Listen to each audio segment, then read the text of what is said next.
The 2019 Family-Owned Business Awards ceremony took place March 5th at 1133 Westchester Avenue in White Plains.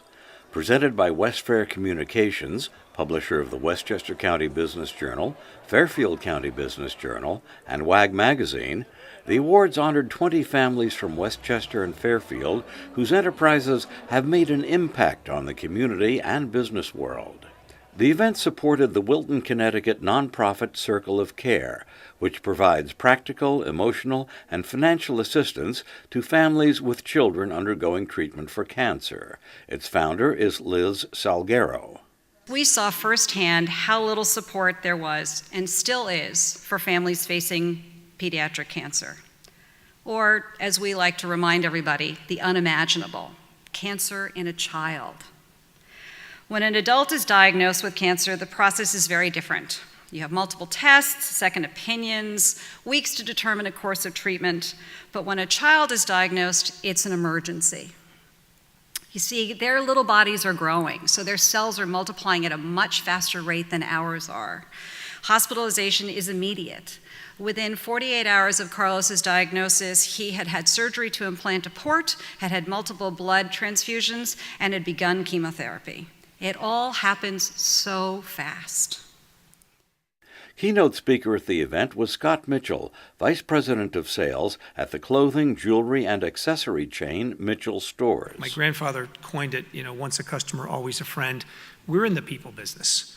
I met a father-son team tonight, and they're builders, and they build schools, and yeah, they're in commercial construction, but I guarantee if I talk with them a little bit, they're in the people business. You go to Stu Leonard's, they're in the people business. You go to Itoro's, they're in the people business. I met a new dermatologist who I'm going to spend some more time with because they moved to Greenwich. They're in the people business. We all sell different stuff, but we're in the people business. And so reminding yourself of that every day is important, but what do you do with it? Well, human capital. That's a new buzzword. We've all talked about it the last decade. But taking every associate, from someone in customer service to someone in shipping to a senior level executive who's at that Tuesday morning meeting, what are they working on? What are my cousins who are the CEOs of the company? What are they working on? How are they improving their skill set? What are they working on developmentally? And that goes for every person in the organization. And then the Family-Owned Business Awards. My two sons, Rob and Eric, are millennials. Rob, now just recently I read an article in Time magazine that was maligning the millennial generation. They said that they are entitled, unpolished, self-focused, and antisocial. Well, I say that's fake news. Our second honoree, Brewmation Incorporated in Hopewell Junction, New York, is a business story that truly became created from the ground up. So with the family-owned business, you said it, it's hard work. It's very hard work to do. There's a lot of sacrifices, and everybody gets involved. We're the typical story where we started in the garage, and my son Brandon is here, sitting in the back. He was doing assemblies on the pool table for me when we were just first starting up in the basement, and that's obviously progressed.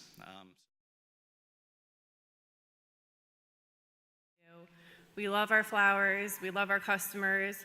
Our employees are also like family, so they're not in our family business, but they might as well be my aunts and uncles. I guess we would say is just totally dive into everything. We're spending every moment of our spare time at floral events. This weekend we were just in Philadelphia for the flower show. We're going to constant conferences and different events, so we're always learning and always gradually just continuing to learn more about flowers, about flower care, about what our customers want. There's constant trends and different things going on, so I guess I would just say, honor your previous generations and continue to honor them by continuing to grow and learn more about your industry.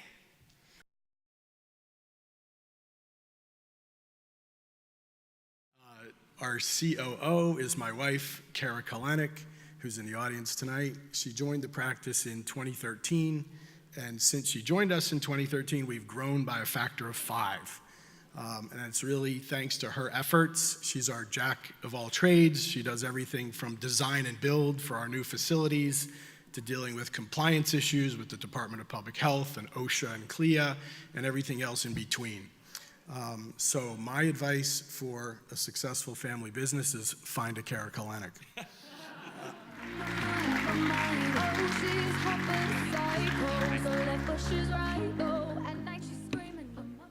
Hurry up, Mom. Growing up with my mom, she was a woman garage door installer. She pioneered. It was like women ruled in my house. So, we were taught that nothing was impossible. And that even though I was I got put into a business that was here already, my mom would say, it's not guaranteed. Even though the business is successful, it's not guaranteed. If you don't get out there, if you don't beat those bushes, the business will fail. Your business is only as good as who runs it. So me and my husband, Jonathan, who's sitting back there, we run it today, and we have 4 kids, and we're hoping to make it a 4th generation business. And my grandfather would be so proud if he could see us today. Thank you. I'm one of 7 children, the oldest is 7. And so when we say family-owned business, it really has to do with working for your family, which is what we work for. It's not really working for the money, but to provide a good life for our children. And I'm one of 7. I think there's 5 master's degrees. I've got a brother that works for NASA. And I don't know if my kids are going to follow in the same footsteps, because my path into the commercial real estate field was different. I went to school, and I kind of ended up into the appraisal section, which is related to brokerage. And later on in life, as my family grew, I found out that I really enjoyed the personal aspect of meeting people and matching. I had a great job with IBM, doing work I loved, but I always felt there was something more. So in December of 1988, I quit IBM and just jumped right off that cliff, deciding I could fly. And I've been flying ever since. Haven't hit the ground yet, hopefully never will, and decided we would really focus on family in the extended sense of the family, meaning all of our employees as well as the family, all of our customers as well as the family. So we try to treat everyone with the highest esteem we can, make sure that we do very high quality work, and get people to come back and want us again and again.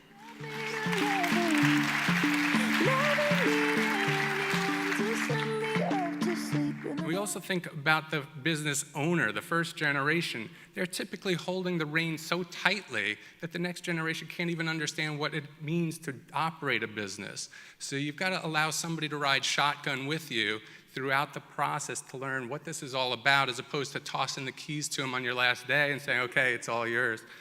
Another thing generally business owners do is they don't like change. I think everybody can recognize when you're operating a business, you're sort of married to the way you're doing things, and that's typically not a great idea. So welcome the opportunity to change with the next generation. Technologically, that can be a very big advantage. We all know what happened to Borders Books and Blockbuster. They didn't change with the times, and you've really got to take the opportunity to hear what the next generation has to say in order to make sure that your business is a success. Scott? However, our passion about maple goes back almost 20 years when we started tapping trees at homes in Connecticut and in Vermont. It was a way for us to spend more time outside as a family, ultimately developing a respect for where our food comes from, hands-on respect, and seeing the way, I'll just tell you this, it was the only thing my kids would, when we said, let's go, it's time to empty the sap buckets, they didn't argue. They put their electronics down and they ran outside with us to take those buckets off the trees because they got to stick their tongue out and catch the sap dripping right out of the tree. So I don't know if we'll be handing this business down to them, but I think that there's a passion within them that could really help us get there.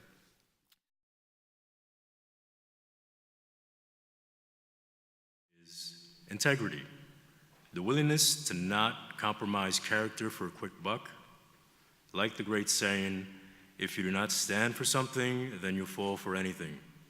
It is imperative to pass down these morals and ethics down to the younger generations because they are the future. It might be myself, but hypothetically, make your own association.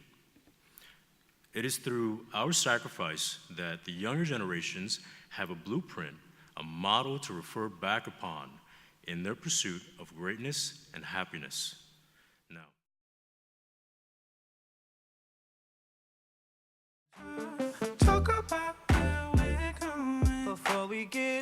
everyone has to have their position in the business and know what they're expected to do, especially as the current generation gets older and needs to start slowing down. We all work 6 days a week, and as many of you do in your businesses, we talk about it morning, noon, and night. And it's inbred in us. We don't know anything different. I think the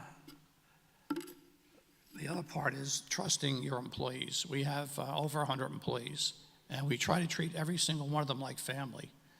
We probably have 20 or 30 employees that have been with us over 30 and 40 years. And if they weren't treated like family and they weren't happy working for us, they wouldn't be still here.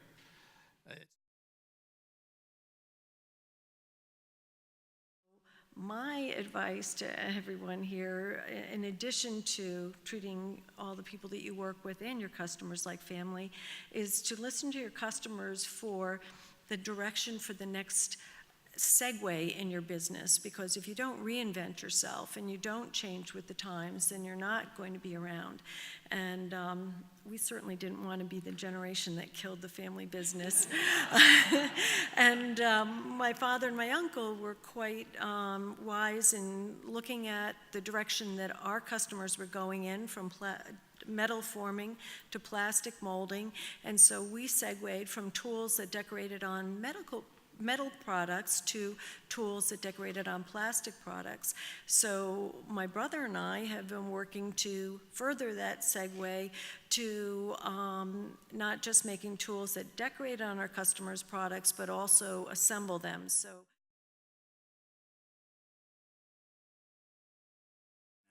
And Jim Macias started it back in '79 after he had worked in the title business for all his life, basically. And he had basically worked for very large companies.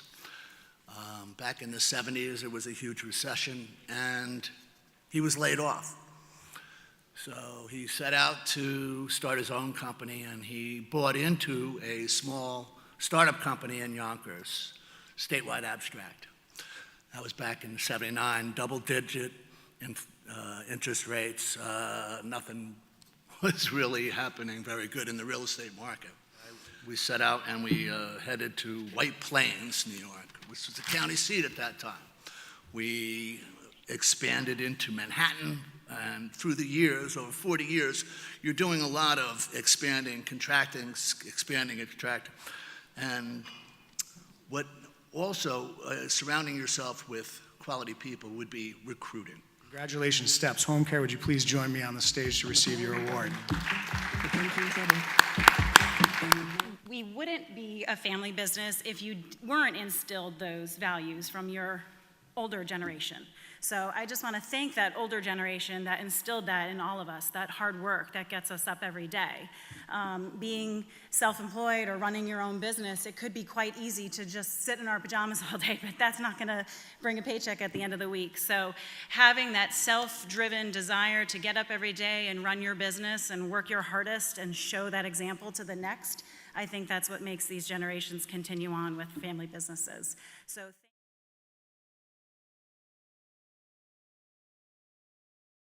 You know, there's sort of this spectrum, like, do you want to run the business family first or do you want to run it business first? And we tend to push a little over toward the business side a little bit more. And this, I was just thinking, I was talking to Blake and Brittany, my dad has this great story that he tells. But my brother Tommy, who's, Tony knows him and Scott knows him, but he's a little wild, He's a great merchandiser, but he's a little wild. And he was working at the store once, and there was spring break down in Florida, and his manager at the store said, "You can't go because it's busy at the store." And well, the next thing you know, guess what? My brother went anyway. And he comes back and comes back home, and my father calls him up and says, "I'd like you to come over to the house for a jacuzzi." And my brother's like, boy, he said, they really missed me, when I was away. And so he goes over to my dad's house, and my father sits down in the jacuzzi with him and says, son, as a family business owner, he said, you have to wear two hats. He said, one of them is the hat of your boss, and the other is the hat of your father. He said, I'd like to put the hat of the boss on right now, and I just want to let you know, your manager told you not to leave the store, but you did it anyway. He said, you're fired. My brothers are like, wow. And he says, now let me put the hat of your father on. He said, son, I'm very sorry to hear that you just lost your job.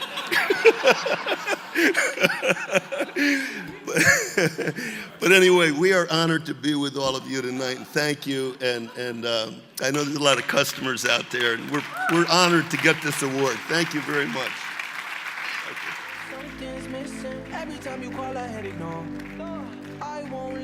My great-grandfather started back in 1927, and one of the things that we didn't really talk about tonight are some of the struggles you go through, dealing with family members. I mean, my father was one of 13 cousins, is the only one left, so there's that definite headbutting going back and forth, especially in the thick-headed Italian family that I come from. But there's a lot of positivity and growth. Today we have 57 employees, and our average tenure is 10 years. You know we can take it faster, take it slowly. We could fly out to Ibiza and get... It really is an honor to be here among all the family-owned business award winners. I remember, we're second-generation family business. My dad started 44 years ago. And in the residential real estate business, of course, you have the little signs in front of the homes. And I remember driving around about 35 years ago, still in grammar school, with my grandfather, driving up and down the streets of Fairfield, looking at all the houses that his son was selling. There was a tremendous amount of pride in there, and I'm not embarrassed to say that when I drive around town, although we sell about 20,000 houses a year, I'm with my twin 8-year-old boys and my 10-year-old daughter, and they're hollering at me from the back seat saying, Dad, you gotta honk, there's a Ravis sign.